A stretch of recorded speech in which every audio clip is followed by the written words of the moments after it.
तब लोगों के 43 करोड़ लोगों के पास रोजगार था।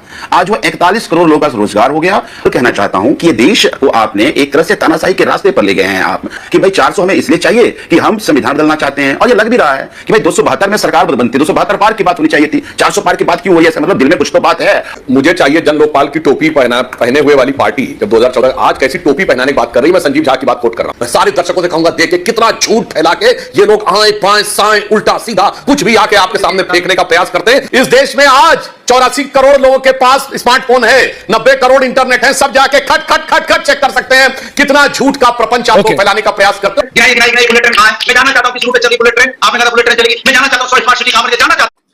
जय हिंद दोस्तों, स्वागत है आप सभी का आपके अपने YouTube चैनल न्यू इंडिया नया भारत के एक और नए वीडियो में। और दोस्तों इस वीडियो को एंड तक देखना, वीडियो बड़ी ही मजेदार होने वाली है, क्योंकि इस वीडियो में सुधांशु त्रिवेदी ने आम आदमी पार्टी के प्रवक्ता संजीव झा और सपा पार्टी के प्रवक्ता अनुराग भदौरिया को अपने फैक्ट्स के साथ अच्छे से धो डाला है। समाजवादी पार्टी के प्रवक्ता अनुराग भदौरिया आप सभी जानते हैं कितनी बदतमीजी से और बेवकूफी भरी बातें करते हैं। साथ ही साथ आम आदमी पार्टी के प्रवक्ता संजीव झा अपने नेता अरविंद केजरीवाल के जेल जाने के बाद से उखड़े हुए हैं। वो हमेशा ही उल्टी सीधी बातें करके बीजेपी वालों के ऊपर आरोप लगाते हैं। इसी को लेकर आज सुधांशु त्रिवेदी और उनके बीच में बहस हो गई, और जिसके बाद सुधांशु त्रिवेदी ने एक एक फैक्ट्स के साथ दोनों ही प्रवक्ताओं को अच्छे से धो डाला। अगर आप इस वीडियो को एंड तक देखेंगे तो आपको इस वीडियो को बड़ा मजा आएगा। अगर आप हमारे चैनल पर नए हैं तो चैनल को सब्सक्राइब कीजिए, वीडियो को लाइक कीजिए। जय हिंद।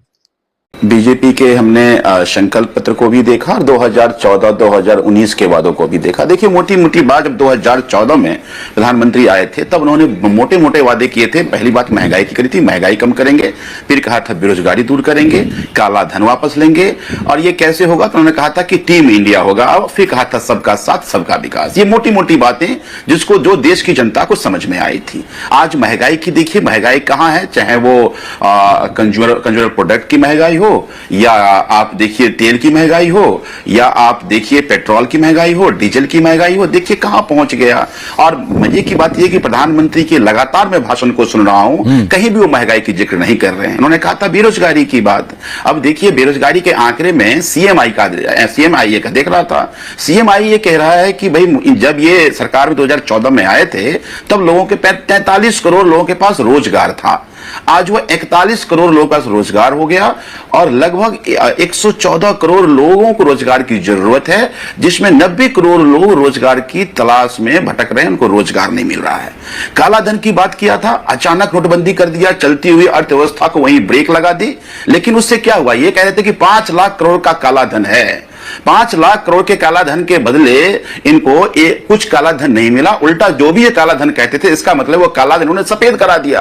और ये सफेद काला धन बड़े बड़े लोगों के हुए, गरीब को तो नहीं हुए। और लोग ये कह रहे हैं कि भाई 12-12.5 लाख करोड़ का आपने छूट आपने अपने बड़े बड़े दोस्तों को दे दी, गरीब जनता को क्या मिला? फिर ये कहते थे कि टीम इंडिया। अब देखिए टीम इंडिया का मतलब ये था कि हर राज्य की चुनी हुई सरकार के साथ सरकार मिलकर के काम करेगी। आज देखिए जहां जहां अपोजिशन की सरकार है, गवर्नर के जरिए उस सरकार को हॉल्ट करने की कोशिश कर रहे हैं, उसके काम को रोकने की साजिश की रही है। दिल्ली में तो हम रोज इसके विक्टिम हैं, हर छोटे काम में दिल्ली के लेफ्टिनेंट गवर्नर का इंटरफेरेंस है, और दिल्ली की जनता के हर अच्छे काम को रोकने की कोशिश और साजिश कर रही है। ये केवल कहना चाहता हूं कि ये देश को आपने एक तरह से तानाशाही के रास्ते पर ले गए हैं आप। अम्बेडकर साहब का जयंती था, और मुझे लगता है कि आपके ही एक सांसद जी ने कहा कि भाई 400 हमें इसलिए चाहिए कि हम संविधान बदलना चाहते हैं, और ये लग भी रहा है कि भाई 272 में सरकार बनती, 272 पार की बात होनी चाहिए थी, 400 पार की बात क्यों हो रही है? मतलब दिल में कुछ तो बात है, और आपके कई सांसद ये बयान कर चुके हैं।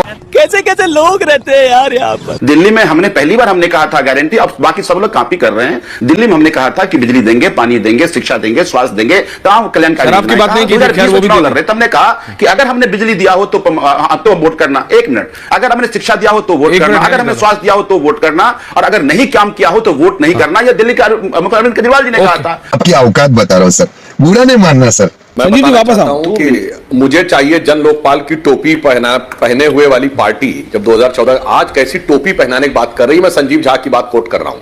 डिजिटल जमाना है, कोई रिवाइंड करके देख सकता है। इन्होंने क्या बोला कि सीएमआई के डाटा के अनुसार 2014 में 43 करोड़ लोगों के पास रोजगार था, अब 41 करोड़ के पास है।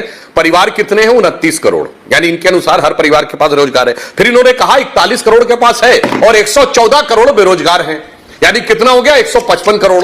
देश की आबादी कितनी? 140 करोड़। इसमें बच्चे कितने हैं? 30-32 करोड़, यानी जो वर्किंग पॉपुलेशन नहीं है। बुजुर्ग जो कि 65 प्लस हैं वो है 30 करोड़, यानी वर्किंग पॉपुलेशन हुई 80 करोड़, और 80 करोड़ वर्किंग पॉपुलेशन में 153 करोड़, ये इनका बोला डाटा है। मैं सारे दर्शकों से कहूंगा, देखे कितना झूठ फैला के ये लोग आए बाएं साएं उल्टा सीधा कुछ भी आके आपके सामने फेंकने का प्रयास करते हैं। मैंने बिल्कुल स्पष्ट कर दिया, इस देश में आज 84 करोड़ लोगों के पास स्मार्टफोन है, 90 करोड़ इंटरनेट है, सब जाके खट खट खट खट चेक कर सकते हैं कितना झूठ का प्रपंच आप लोग फैलाने का प्रयास करते हैं। और मैं पूछना चाहता हूं, आज महंगाई की दर क्या है बताइए, आज बेरोजगारी की दर क्या है? आज विकास मैं नहीं कह रहा हूं कि सब कुछ बेहतर हो, एकदम शानदार हो गया, मगर औरों से हम बहुत बेहतर स्थिति में हैं। और इस कारण से मैं कहना चाहता हूं कि बिल्कुल आप ईमानदारी से देखिए। अब ये कहेंगे डाटा ना गिनाओ, अरे भाई ईपीएफओ अकाउंट तो होते हैं, दो वरिष्ठ पत्रकार बैठे हैं, शरद प्रधान जी भी बैठे हुए हैं। इंप्लॉय प्रोविडेंट फंड स्कीम जब वो बनेगा तो भाई खाता खुलेगा, तब जब कोई नौकरी कर रहा होगा तो उसकी सैलरी में से कटेगा ना पीएफ, और फिर कोई नियोक्ता डालेगा। अगर 16 करोड़ नए ईपीएफओ अकाउंट क्रिएट हुए तो लगता है वो कोई आसमान से भूत पिशाच आए, उन्होंने क्रिएट किया, उन्होंने डाल दिया। और मैं कहता हूं सारे दर्शकों से, आप देश के किसी कोने में खड़े हो, 100-150 किलोमीटर किसी भी दिशा में चले जाइए, उत्तर दक्षिण पूरब पश्चिम, अगर आपको कोई ना कोई कंस्ट्रक्शन होता हुआ ना दिख रहा हो, कुछ ना कुछ बनता हुआ, सड़क, रेल, पुल, इमारत और कोई प्रकार का प्रोजेक्ट ना दिख रहा हो तो आप कहिएगा अगर ये प्रोजेक्ट है तो इसको बना कौन रहा है भाई, ये कोई रोजगार नहीं सृजित हो रहा है। इसलिए यथार्थ की बात करिए, भ्रम फैलाने का जमाना चला गया। ये 25 साल आगे की बात करेंगे, नहीं 10 साल का नहीं बताएंगे क्या क्या किया। अच्छा, ये नहीं बताइए ना कि संविधान बदलने के लिए आपको 400 पार की सीटें चाहिए, यही तो आपके लोग कहते घूम रहे हैं हर जगह। जो चुनाव लड़ रहे हैं आपके 3-3 सांसद तो कह कितनों को निकालोगे आप, सब तो यही कहते हैं कि संविधान अगर हमको बदलना पड़ेगा तो सीटें ज्यादा चाहिए। ये आपका विजन है क्या? दूसरी बात, सोलर पावर क्यों झूठ बोलते हैं? सोलर पैनल आज से नहीं बढ़ रहे हैं इस देश में, पहले से बढ़ रहे हैं। आपने कहा इलेक्ट्रिक व्हीकल लेके आएंगे, तो भाई जब पूरा देश को पूरा वर्ल्ड उन्नति कर रहा है, हम भी उन्नति कर रहे हैं, तो अब इलेक्ट्रिक व्हीकल आ रहे हैं, तो आप उसमें अपनी क्रेडिट क्यों ले रहे हो? आपकी क्रेडिट होनी चाहिए कि आप डीजल पेट्रोल सस्ता कर देते तो आपकी क्रेडिट होती।